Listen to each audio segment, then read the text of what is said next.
Hello everyone, welcome to my channel Ease Learning. This is Monica and today I will discuss about Unit 10. Unit 10 discuss करेंगे हम anti UGC net paper education discuss कर रहे हैं हम।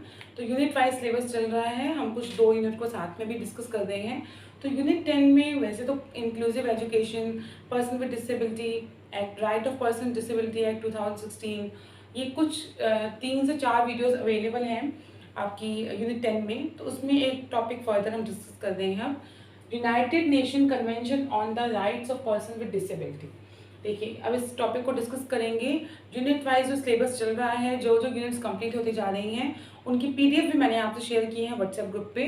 तो जो भी एजुकेशन के लिए प्रिपेयर कर रहे हैं या करना चाहते हैं तो वो व्हाट्सएप ग्रुप ज्वाइन कर सकते हैं। उसका लिंक जो है वो डिस्क्रिप्शन बॉक्स में है, तो व्हाट्सएप ग्रुप ज्वाइन कर सकते हैं, जहाँ पे मैं पीडीएफ शेयर करती हूँ जो टोटली फ्री ऑफ कॉस्ट है। उसके लिए कुछ भी चार्ज नहीं किया जा रहा और वीडियो लेक्चर से आप अपनी कंसेप्ट फॉर्मेशन अच्छी कर सकते हैं। तो ठीक है, डिस्कस करते हैं अब United Nation convention on the rights of person with disability. देखिए person with disability, already right of person with disability act 2016 मैंने वीडियो लेक्चर्स का बनाया हुआ है और आपसे शेयर भी किया है, तो वो आप डिटेल देख सकते हैं पर्सन विद डिसेबिलिटी के लिए। अब ये जो है यूनाइटेड नेशन, ये एक इंटरनेशनल ट्रीटी है। United nation is an international treaty of the United Nations intended to protect the rights of dignity of person with disability.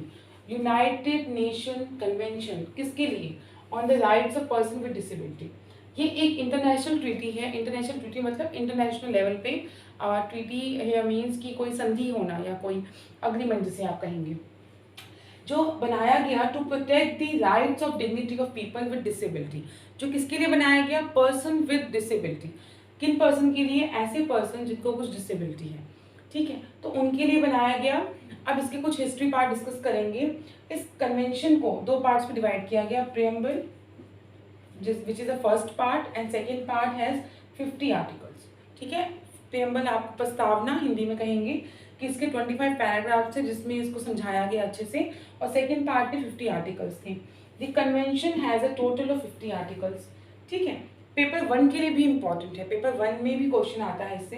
1981 में 82 में हम हिस्ट्री पॉइंट ऑफ व्यू से या एक स्टोरी फॉर्म में जैसे डिस्कस करते हैं, 1981 एंड 82 में डिस्कशन हुई, एक कमेटी बनाई गई। ठीक है, स्वीडन और इटली ने इसमें अच्छा पार्टिसिपेशन दिया, एक आउटलाइन बनाई, but no decision was taken. पर उस टाइम पे कोई डिसीजन नहीं हुआ। फिर 2000 में the 5 biggest NGOs working for the welfare of the person with disability. देखिए पर्सन विद डिसेबिलिटी में भी डिस्कस करूंगी मैं आपसे। पर्सन जिसमें कोई डिसेबिलिटी है किसी भी कंटेस्ट में कैसे भी, उनके लिए कुछ स्पेशल 5 एनजीओ ने अच्छे से काम किया और अपील की कि एक इंटरनेशनल लेवल पे एक ट्रीटी होनी चाहिए इसके लिए। फिर 2001 में Mexico and New Zealand help and finally 13 December 2006 adopted by the UN general assembly. 13 दिसंबर 2006 में अडॉप्ट कर लिया यूएन जनरल असेंबली में से। In the history of UN convention to receive the highest number of signatories. ये ऐसा ट्रीटी था जिसमें सबसे ज़्यादा साइन सिग्नेटरीज है, मीन जो जिन्होंने सिग्नेचर किया कि या वी आर अग्री, तो हाईएस्ट नंबर ऑफ सिग्नेटरीज थे। ठीक है, अब देखिए क्या है ये, कुछ आपने हिस्ट्री समझ ली। 81 से 82 में एक डिस्कशन हुई, कोई डिसीजन नहीं हुआ। फिर 2000 ईयर में एनजीओज ने अपील की, ज़्यादा दबाव डाला कि एक इंटरनेशनल लेवल पे ट्रीटी होनी चाहिए। फिर 2001 में मैक्सिको और न्यूजीलैंड ने भी पार्टिसिपेशन किया, और फिर फाइनली 2006 में 2006 भी एंड में कहेंगे, 13 दिसंबर 2006 में फाइनली इसे साइन किया गया।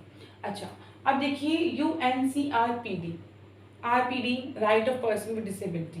देखिए क्यों इन लोगों को एक राइट दिया गया या इंटरनेशनल लेवल पे एक ट्रीटी बनाई गई, क्योंकि पर्सन विद डिसेबिलिटी, जो पर्सन है जिनमें कुछ डिसेबिलिटी है, तो उनके राइट्स को सिक्योर करने की रिक्वायरमेंट थी कि उन्हें किसी भी कंडीशन में किसी से अलग ना समझा जाए, बिल्कुल इक्वल राइट्स मिलने चाहिए, इक्वल जस्टिस मिलना चाहिए। तो कुछ की एलिमेंट्स को मैं इंक्लूड कर रही हूँ। जो पीडीएफ है उसमें मैंने सारे 50 आर्टिकल्स मेंशन किए हैं, और एक पीडीएफ है जिसमें आपको पढ़ने के हिसाब से कि कुछ आपको इम्पॉर्टेंट कंटेंट है वो मिल जाए। तो 2 पीडीएफ प्रिपेयर किए हैं जिसमें आर्टिकल्स हैं एक में, और एक में वो कंटेंट है जो आपके एग्जाम पॉइंट ऑफ व्यू से इम्पॉर्टेंट है। ठीक है, तो देखिए उनकी हेल्थ के पॉइंट ऑफ व्यू से, उनकी एजुकेशन से, उनके एम्प्लॉयमेंट पर्पज से, access to justice, personal security, independent living, access to information, कुछ बेसिक बेसिक चीज़ों के लिए उन्हें राइट को सिक्योर करने की बात की गई इस इंटरनेशनल ट्रीटी में। कब फॉर्म हुई थी? 13 दिसंबर 2006 में। क्लियर? अडॉप्टेड ऑन 13 दिसंबर 2006। क्या की एलिमेंट्स पे फोकस किया गया? पर्सन विद डिसेबिलिटी जो है उनकी हेल्थ के ऊपर, देन हेल्थ के बाद एजुकेशन, उन्हें एजुकेशन मिल गई, अब एम्प्लॉयमेंट की ज़रूरत है, एम्प्लॉयमेंट में कुछ राइट्स को सिक्योर किया गया, जस्टिस के ऊपर, पर्सनल सिक्योरिटी होनी चाहिए उनकी, इंडिपेंडेंट लिविंग की, अपनी इंडिपेंडेंट लिविंग उनकी हो, एंड एक्सेस टू इन्फॉर्मेशन की, उन्हें इन्फॉर्मेशन का भी राइट है कि उन्हें ये सब राइट सिक्योर किए गए। इन राइट्स के लिए ही 50 आर्टिकल्स बनाए गए। तो सभी 50 आर्टिकल्स को तो नहीं डिस्कस करेंगे, और जिनको डिटेल में पढ़ना है तो उनके लिए 50 आर्टिकल्स का मैंने पीडीएफ प्रिपेयर किया है, एक बार गो थ्रू हो सकती हैं। एग्जाम पॉइंट ऑफ व्यू से जो इंपॉर्टेंट आर्टिकल्स हैं उन्हें डिस्कस करेंगे। Appoint an independent organisation to monitor procedure और report to the UNCRPD committee. मतलब एक इंडिपेंडेंट ऑर्गेनाइजेशन बनाएगी जो पर्सन विद डिसेबिलिटी को मॉनिटर करेगी और एक कमेटी को रिपोर्ट सबमिट करेगी कि क्या इसमें कहा गया है। आर्टिकल 1 में पर्पस बताया गया कि क्या है, पर्सन विद डिसेबिलिटी को क्या पर्पस है, क्या राइट्स उनके होते हैं। आर्टिकल 2 में डेफिनेशंस बताई गई, ये भी नोट डाउन कर सकते हैं हम। आर्टिकल 2 में सारी डेफिनेशंस आ गई, ठीक है। जो हम की एलिमेंट्स की वर्ड्स यूज करते हैं ना, हम डेफिनेशंस की बात हो रही है। Article 3 which is important, journal principles की बात की गई। अब जर्नल प्रिंसिपल में क्या आता है? Respect for dignity, individual autonomy. Article 5 में इक्वालिटी और नॉन डिस्क्रिमिनेशन की बात की गई, ठीक है। ये आपका आर्टिकल 6 में विमेन डिस्क्रिमिनेशन नहीं होना चाहिए किसी तरीके का। आर्टिकल 7 में चिल्ड्रन विद डिसेबिलिटी की बात की गई। आर्टिकल 10 में राइट टू लाइफ की बात की गई। आर्टिकल 21 में freedom of expression and opinion. Article 24 में education which is very very important, ठीक है। सिर्फ इंपॉर्टेंट ही डिस्कस किए हैं यहाँ पर। 1 में पर्पस, 2 में डेफिनेशन, 3 में जनरल प्रिंसिपल, 5 में इक्वालिटी एंड नॉन डिस्क्रिमिनेशन, 6 में चिल्ड्रन विद डिसेबिलिटी, और 7 में चिल्ड्रन विद डिसेबिलिटी, 6 में विमेन विद डिसेबिलिटी, 10 में राइट टू लाइफ, 21 में freedom of expression and opinion and access to information, article 24 में एजुकेशन। अब क्या समझ आया इस UNCRPD से? एक इंटरनेशनल लेवल पे ट्रीटी है, किस लिए बनाई गई? पर्सन विद डिसेबिलिटी को सिक्योर करने के लिए, उन्हें प्रोटेक्ट करने के लिए। किन एस्पेक्ट्स में? हेल्थ एस्पेक्ट में, एजुकेशन में, एम्प्लॉयमेंट में, जस्टिस में, पर्सनल सिक्योरिटी में, इंडिपेंडेंट लिविंग में एंड इन्फॉर्मेशन में। हिस्ट्री क्या है इसकी? सबसे पहले एक कमेटी बनाई गई, ठीक है, 81-82 में, पर कोई डिसीजन नहीं लिया। फिर स्वीडन और इटली ने कुछ आउटलाइन बनाई। फिर 2000 ईयर में कुछ NGOs ने, 5 बिगेस्ट NGOs ने रिकमेंडेशन दी कि पर्सन विद डिसेबिलिटी के लिए कोई काम किया जाए इंटरनेशनल लेवल पे। फिर 2001 में मैक्सिको न्यूजीलैंड ने अडॉप्ट किया, एक फाइनली 13 दिसंबर 2006 में से ऑप्ट किया गया।